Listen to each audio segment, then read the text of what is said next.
Hello, welcome to this edition of Digital Badge Academy's podcast series.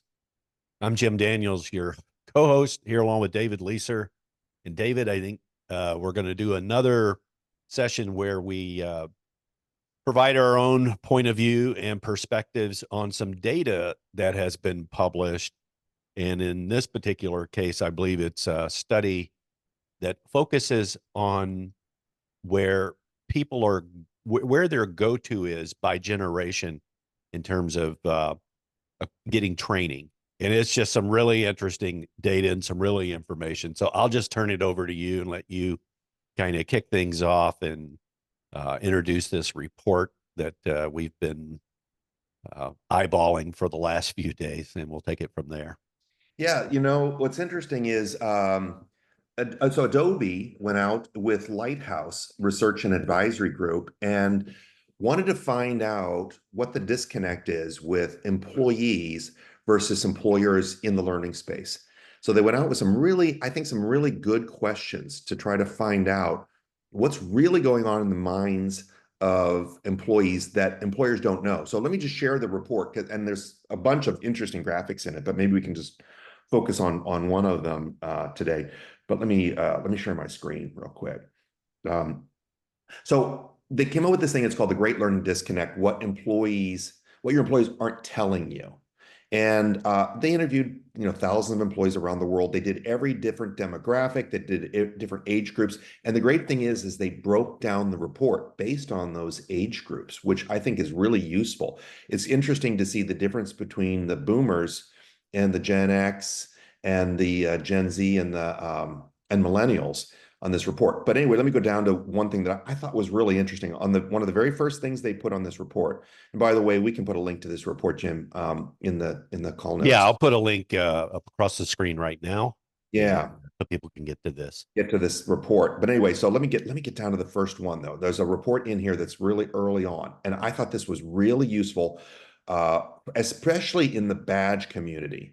So the question they asked was, which of the following sources do you utilize to learn skills on your own that are not offered by your employer? And by the way, there's other data in here that show that there are a lot of employees that are saying their employers are not providing enough information for them to be able to do their jobs, enough training for them to be able to do their jobs effectively. I'm going to zoom on this just slightly so you can see a little bit bigger. But here's the deal. YouTube, number one across the board here, when you look at this thing. Oh, and let me just, so you can see let me just scroll down a little tiny bit so you can see yeah, maybe that's a little better. Sorry. I just want to get this just right. But so look at this, from the Gen Z to millennials to boomers, YouTube and industry specific websites related to your work were number one and number two. What was interesting to me was the Gen Z and the millennials picked YouTube. And just by a slight margin, the Gen X, and by a bigger margin, boomers chose these industry specific websites to get their content and their information. Yeah. I look at the boomers, and the top two for them are the first being industry specific websites, and the other being webinars and webcasts. And then third being online forums and community. So some of the more traditional kinds of things, but YouTube, of course, overall stands out as number one. That honestly, seeing YouTube at the top doesn't surprise me. No, it doesn't, because you know what? I think one of the things that YouTube has been able to conquer is search, right? I mean, it's, people spend way too much time. And again, I think that's in this report too. People are spending way too much time looking for information on how to do things in their job. And when you go to YouTube, you have a decent search engine to be able to say, I need to do X. I mean, I think about it right now when I'm trying to do something just to, I don't know, just to even customize my computer, like how do I show the keyboard map or something like that, right? Right, And if I right. go over into YouTube, I can get a 2-minute tutorial to say, here's exactly what you need to do. You go to settings and you do this and you do that. So I think that there's so much instant learning that's happening on YouTube, and they've made it easy with search. Well, they have actually, and admittedly, I'm a big consumer of YouTube, both for just entertainment purposes, but also for learning. I probably half my YouTube time spent on YouTube is related to something that's education oriented. There's some really high quality content out there. And to your point about search, it goes beyond just ease of search. Google has applied all of these algorithms and stuff that run in the background with YouTube. So if you express interest in topics, particularly if you express interest on a repeated basis, YouTube starts surfacing content automatically that it believes is of interest to you. So it's really easy to get sort of sucked into what they're providing because of how smart they are about how they curate the content, make it searchable, and then predict what you would want to watch. You mentioned the curation of the content, and there's also crowdsourcing there too, right? So you Right.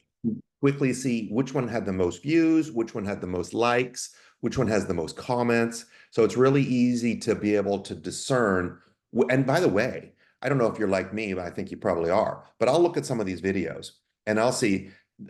Let's say I needed to do something not technical. I need to build a gate for my fence. Hmm. I'll go up there and I'll look at those videos and I will look at them to see which one had the most views, which one had the most likes, but I'll also look at the length, right? If I see the one that goes on for 30 minutes and all the others are pretty much around 10 or 15 minutes, I figure, you know what? Somebody was blathering on for 30 minutes. And you know Right. what? I'm going to have to put that at like 2x speed just so I can get through it, right? So you get a lot of curation up there and a lot of signals of which one would be the best for you. Yeah, it's exactly right. I mean, I couldn't even begin to recall all the different types of content. It's been everything from lawn maintenance to repairs on my automobile, and you know, uh, troubleshooting issues on my laptop computer, or building a gaming PC system. I could just keep going on and on and on and coming up with things that and then, reviews, which I don't know that this is so much education, but it's another really useful part of YouTube if you're looking to. I remember when I was looking to have a new fence installed around my backyard. I went to straight to YouTube and I searched on different brands and I found reviews really helpful, right? Informative, and to help you make decisions in that and to be a smarter buyer. So in many ways, even those kinds of things are educational because they inform you and make you more knowledgeable about what you're thinking of investing in. So yeah, yeah. I thought what's I interesting on this thing too is that the online universities are pretty far down the line here, and um, and also probably the MOOCs as well. I don't know if MOOCs is considered as part of that, but there's all the news out there is that the MOOCs out there right now are struggling. You have issues with edX having layoffs and having struggles. You have news coming out of Coursera. You have news coming out of Udemy. All of these different groups are starting to struggle. And maybe it's just a, post-COVID phenomenon, but it's not high on the list here, is it?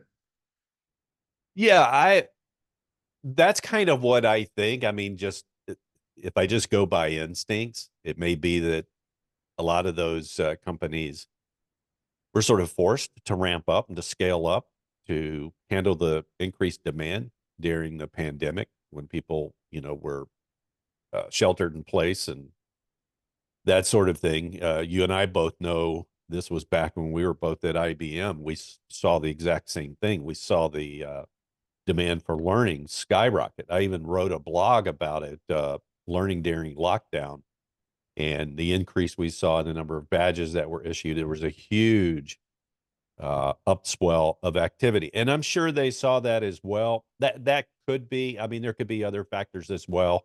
Bottom line is, I don't really know, but it is a trend that we're seeing in that space. Right. So here you go. So now that we have information, and like I said, this report has just tremendous. Adobe really did a great job with this report. But now that we have some information that says, okay, people that are not getting information from their own systems, and they need to go outside the company to get it. They're getting this information from, let's say, YouTube and industry-specific websites mostly, right? They're getting it from webinars and everything else as well. But if that's the case, how do you get this information back into how do you make it visible within the company? If I am able to get, let's say, 16, 18, 20 hours worth of knowledge from YouTube on how to do something specific, let's say it's, how to create a chatbot or how to, use generative AI or how to, create some sort of business process. How is the company going to know that that's part of my skill set? Yeah. Well, that's the issue, right? When you see a trend like this and people migrating to these alternative sources of education, a lot of that is going on. Well, most of it, just about all of it, is going undocumented. And that's not a good thing because learning, is continuous. We all have heard the term lifelong learner. That's not necessarily by choice. It's kind of a required thing in most career professions these days. But yeah, there needs to be a way to capture this kind of education that someone is consuming through any of these sources here. So now we're building a case, I think, Yep. for badges and self-assertions. And I think that when we started creating badge programs, what, 10 years ago now, going on 11 years ago, the idea was that we wanted to have rigor in the badges and we wanted to make sure that they were, basically that they were career focused and that they were resume worthy. Those kinds of things were the words we were using. But I think now there's an opportunity to take this type of valuable information, because you don't want to lose it, and put it into a format that makes it consumable in an organization. And the way to do that is with badges and with self-assertions. I think we have to start to think about how do we start to create a self-assertion badge program within our badge programs. Oh, absolutely. I think self assertion and being able to issue yourself a badge for things that are recognition worthy is long overdue. Just absolutely long overdue. And I know that there are folks that think, oh, people will be issuing themselves a badge for, everything under the sun, and there won't be any way to tell what's legitimate or what's not.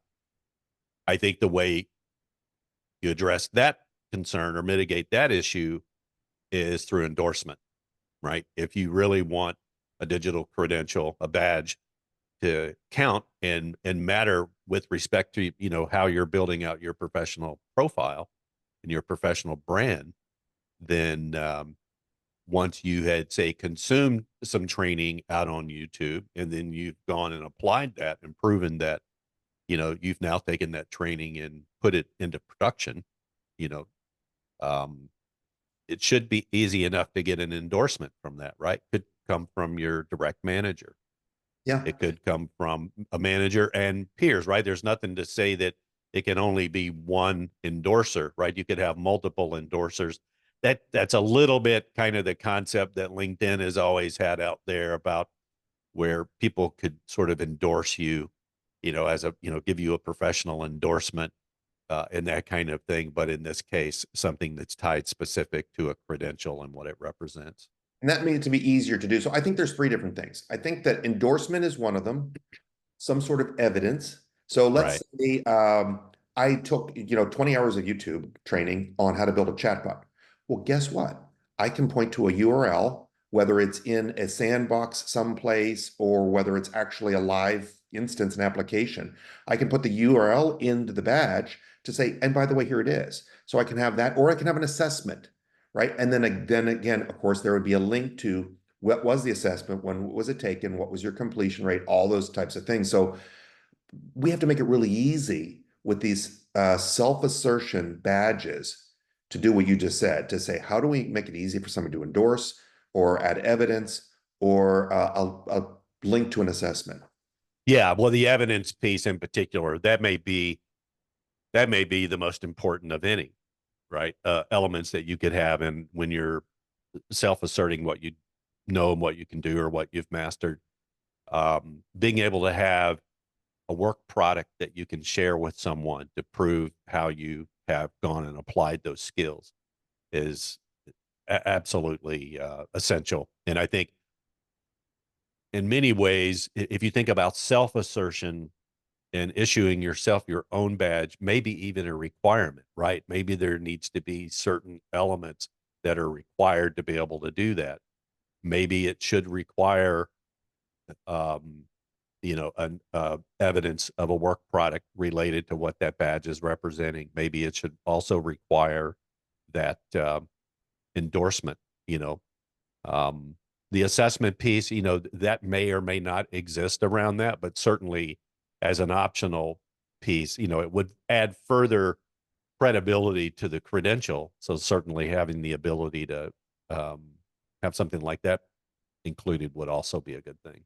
And I think about this. So, that you brought up, I think, just a little while ago, the idea of, oh, well, we're not going to do these self-assertion badges because there's just too many badges out there and they don't have rigor and all this other stuff.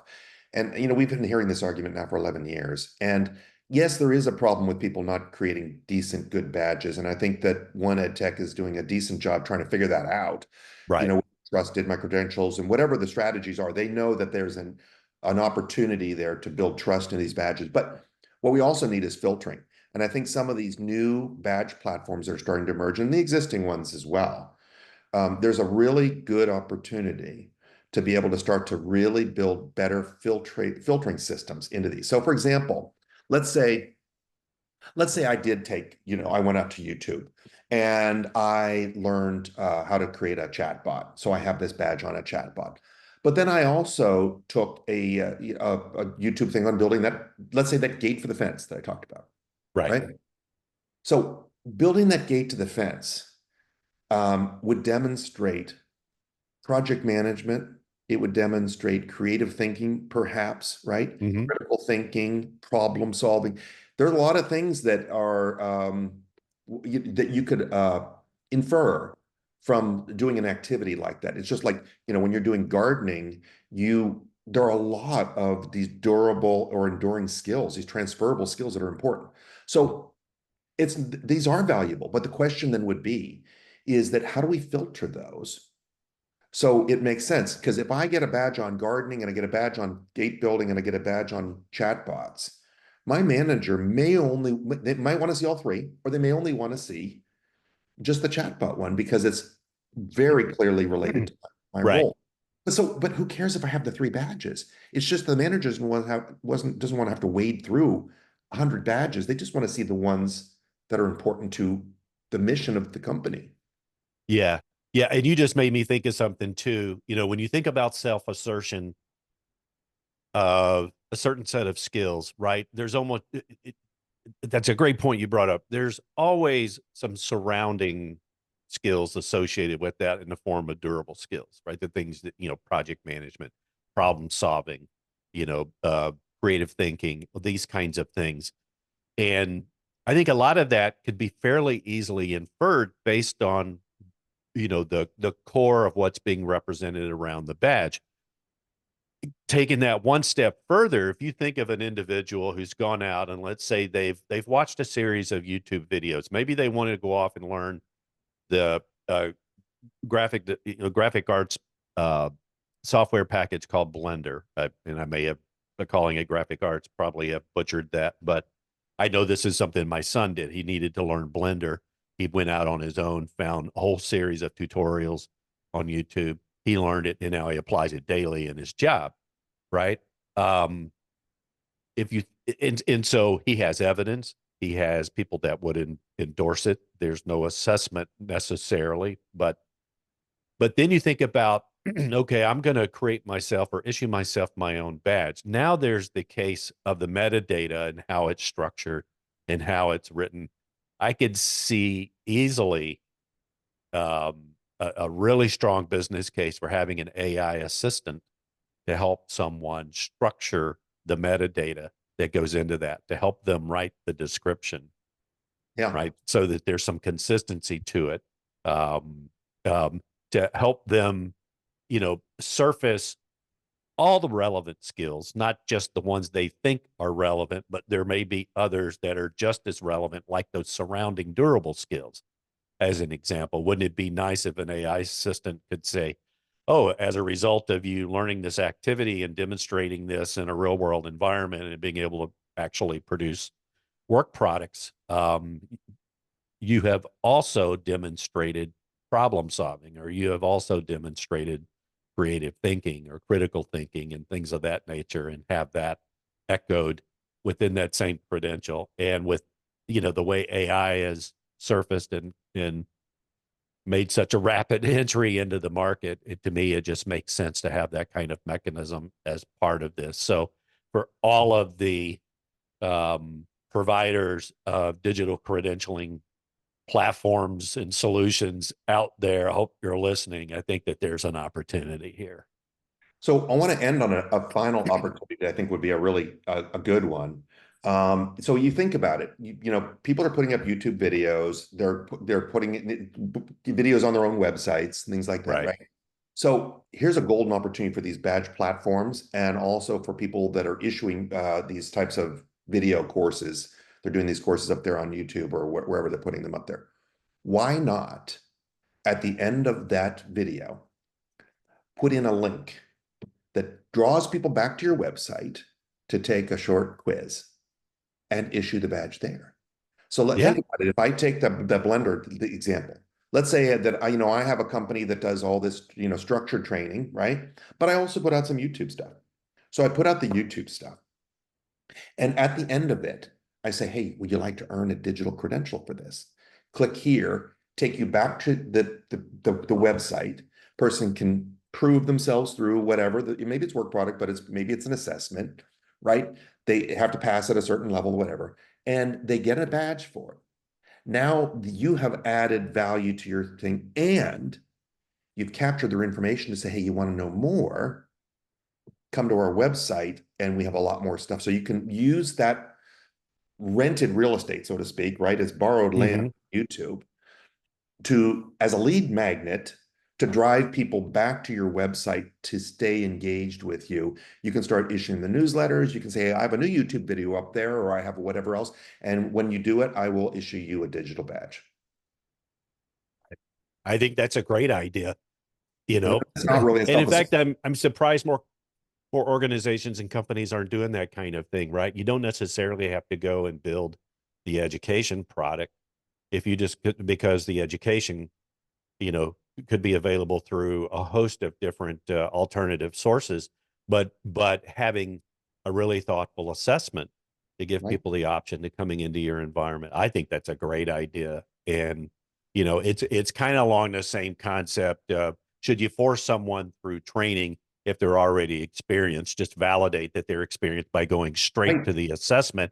I know, you know, learning functions, learning departments kind of deal with that all the time, to provide that option. But what you're talking about is kind of a whole nother level. It's not necessarily, specific to employees. It could be anyone could come to that environment. And Right. again, it just, it's additional. Yeah. And have the ability to issue the badge as well at that point. That's a You great could way you to could do you it. could create you could go up there and team with people. And I see this a lot in like on YouTube where people have created curated lists of things. Oftentimes it's like, old movies Right. from the 1940s or something like that, right? And and they create these nice playlists. It doesn't have to, like you said, it doesn't have to be your own content. You can Right. create a playlist and say, once you finish the playlist, we will issue you. And it's kind of it's almost going back to a little bit of the certification model slightly, right? Where certification is independent of how you got the knowledge or the learning, right? You're Exactly. saying, here is the playlist. If you want to take these, come back over to our site and we'll assess your capabilities and we'll give you a credential for it. Yeah. And we didn't even have to create the content. All we had to do is create the exam. Yeah. Yeah. It makes perfect sense. Definitely there needs to be more done at the employer level, at the solutions level, in regards to badging and how, badging's made available on a broader basis. There definitely needs to be more done to help people capture what they're learning and, what they've proven they can do outside the mainstream, And you think because about it, even yeah, even companies like IBM would send people over to YouTube for sales training or something like that, right? They'd always bring right. in lists of things, but never did it in the way we're talking about, right? Right, right. And what we're talking about is really taking this to a whole other level. And you're right, at IBM, they back when we worked there, they had a platform called Your Learning. Which may very well still exist for all I know. But I remember, besides all the, sort of structured training that was available through that platform, where it would automatically track your progress, and, when you were finished and passed the assessment, it would become, part of your record. They also had the ability for you to go in and self-assert, and add records that would reflect education and training that you had, or even experiences, right? So if you went off and you delivered a workshop at a conference event or something, that's, you know, positions you as someone who's an authority on whatever that topic was, if you were the main presenter of that subject matter. And you could even put those kinds of things in there and it counted. And it was all about building out your professional profile and having a really detailed record. Now, there were no badges being issued for that kind of thing. And that's what we're talking about, is taking that to a whole other level and starting to actually issue digital credentials, badges that will reflect those kinds of things that so many people are engaging in at such an increasing rate these days. So many opportunities here. And I even think it down to and we'll, wrap here in a minute, but I think that also when you think about even the assessments that you're going to put on these things, you now with these large language models, you can take that content and have AI read it and say, form a psychometrically sound exam or assessment for this. So Oh, you absolutely. do that. Absolutely. Yeah. I mean, there are some generative AI platforms out there that are absolutely fully capable of applying psychometrics, in the creation of test question development and that kind of. It's pretty remarkable. Uh, yeah, I know. So, um, There's business. There are so many. So we'll wrap with a this. lot of opportunity. Yeah. There are tons of business ideas here for people that are either in learning and development and they want to expand it without cost. They don't have money to build all these modules, but they can build their own exams using AI. Right. To driving people over to your website if you're a manufacturer or something else, to the badge platforms. There's an opportunity here for badge platforms to start to think about how do you start to exploit the power of YouTube to enrich your badge platform. Yeah. I think once that kind of linkage is in place and people can take advantage of it, I think it will go a long way toward really helping develop the full picture of what someone's capabilities are. Because right now, I don't think we're fully capturing that. That's it. Well, thank you very much. I think this is, again, I think there, like I said, tons of business ideas here. Yeah, and I'll put the link again up to that Adobe report right now. So I definitely encourage anyone that's interested in that topic to go look at the report. It's really awesome. It's detailed. It's got lots of pretty charts to look at, but it also provides lots of context and explanations of how the data was gathered and what it means in that. So one of the best reports I've seen in a while. And So business ideas. We came up with 3 or 4 business ideas right, off of right. one graphic of the Adobe report. So Yeah, exactly. So thanks for surfacing this topic for us today, David. Enjoyed the chat. So until thank next you. time. All right. Thank you. Thanks. Are you ready to take your organization to the next level? Book a free, no obligation 1-hour coaching session with Digital Badge Academy. Discover how digital badges can help with upskilling and reskilling your workforce, enhancing employee engagement, and even boosting your organization's brand. Use the links shown here to book your free session today.